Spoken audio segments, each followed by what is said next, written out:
Welcome to the BSc Psychology Sport, Health and Exercise, which is a British Psychological Society accredited joint honours programme co-delivered by experts in psychology and sport, health and exercise sciences here at Brunel.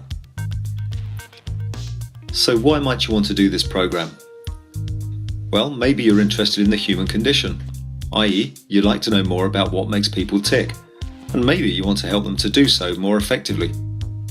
Alternatively, you may want to do a psychology degree but also have a passion for sport, exercise and physical activity, in which case this could be an ideal programme.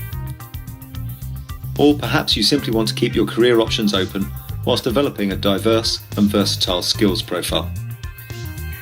And if you're looking for a nationally accredited programme, then our programme will also fit the bill, as it's accredited by the British Psychological Society, which will open up a range of professional career options for you on graduation. This diagram gives an overview of the topics that you will cover on the programme. You'll benefit from the collective expertise of staff from both psychology and sport, health and exercise sciences divisions. The content delivered in the two divisions is represented by the upper and lower bands respectively for each of the 3 years. The programme is designed such that modules in both of the divisions run concurrently. This parallel approach to teaching and learning will enable you to draw explicit links between topics as you progress through each year, in a way that serial approaches do not allow. Moreover, you will draw links across topics from one year to the next as you progress through the programme. The increasing width of the lower bands illustrates the increased weighting towards sport, health and exercise as you move through the degree. The red band highlights options that are available in the final year. 2 can be selected from those on offer. All other content is compulsory, although we do actively encourage you to tailor your individual project, which accounts for 1/3 of the credits in your final year, to your personal preferences. I would also like to point out that the full-time programme without professional development is represented here. If you were to undertake the sandwich placement programme, i.e. with professional development, then you would complete your degree in 4 years, having undertaken 2 placements, one in the summer of year 1 and the first term of year 2, and one in terms 2 and 3 of your 3rd year, before returning to the programme for your 4th and final year. On this screen, I will illustrate how content learnt in one module will influence that learnt in another. For example, in Foundations of Psychology 1, in your 1st year, you will learn about the myriad of ways in which we human beings acquire new knowledge and skills from cradle to grave. And you will be able to use this knowledge to enhance your understanding when it comes to discussing motor learning and skill acquisition in Introduction to the Psychology of Sport and Exercise.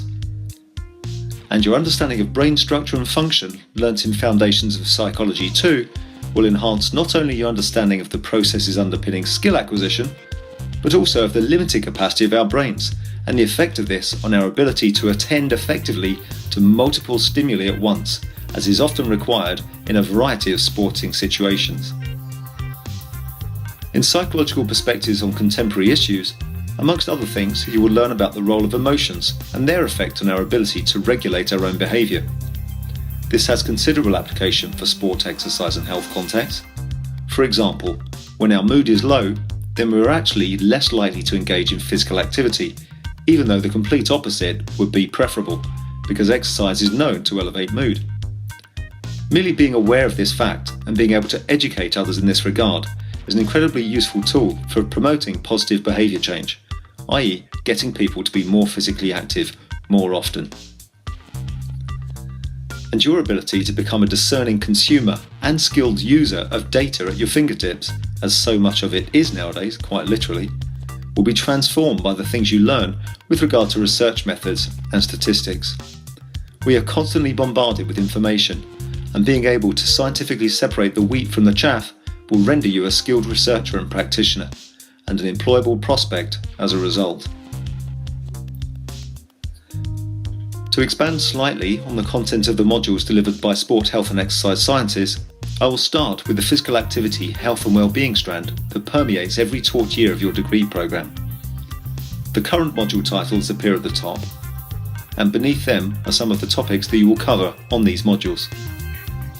As you progress through the programme, there will be an increasing emphasis on depth of understanding and criticality, and this is reflected in the quality of work that you will be required to produce for the assessments at each level.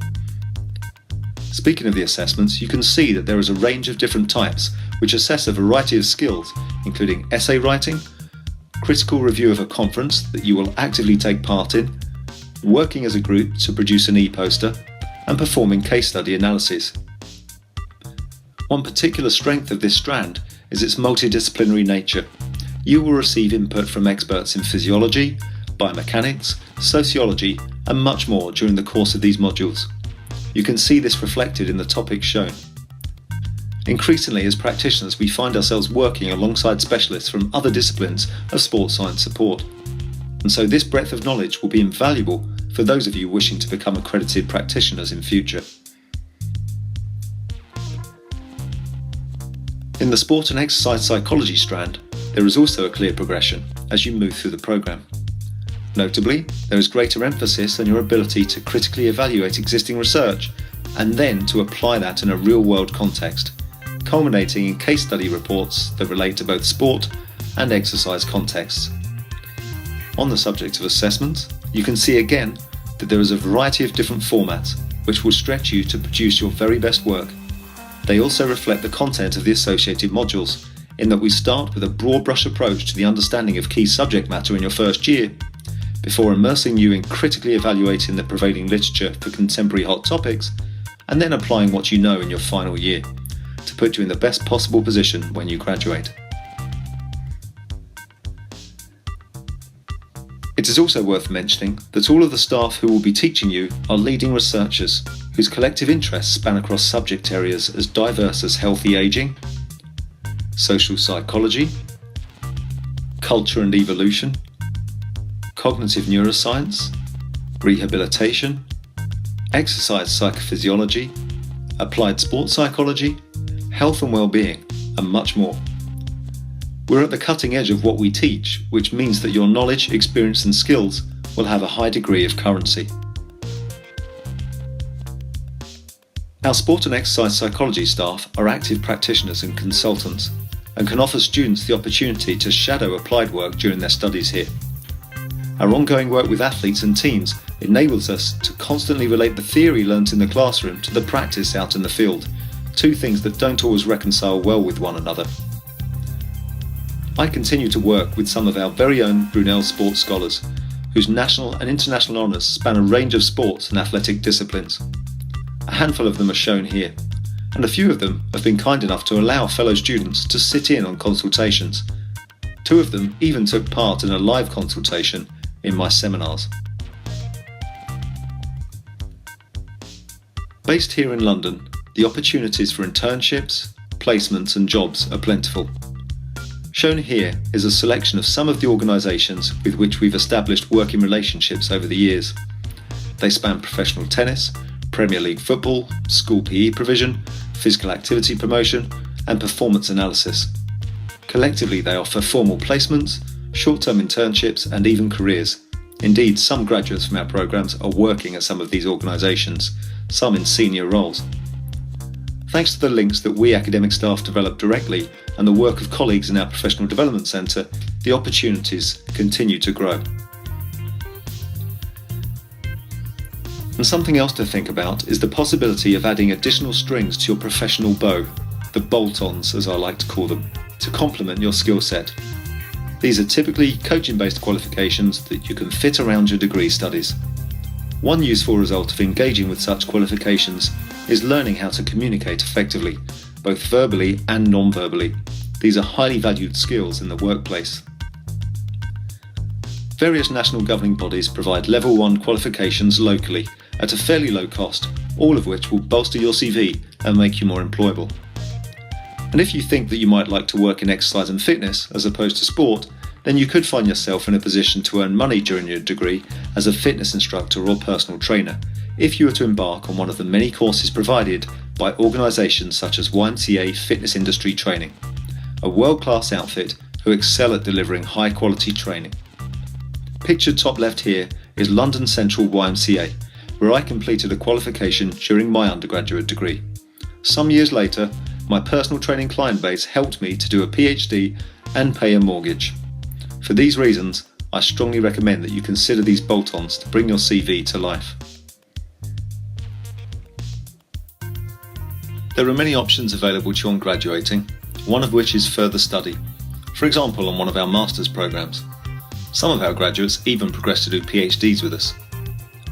And because you will have a BPS accredited degree, you will be eligible to embark on a range of psychology careers, pursuant to an appropriate master's degree and supervised experience.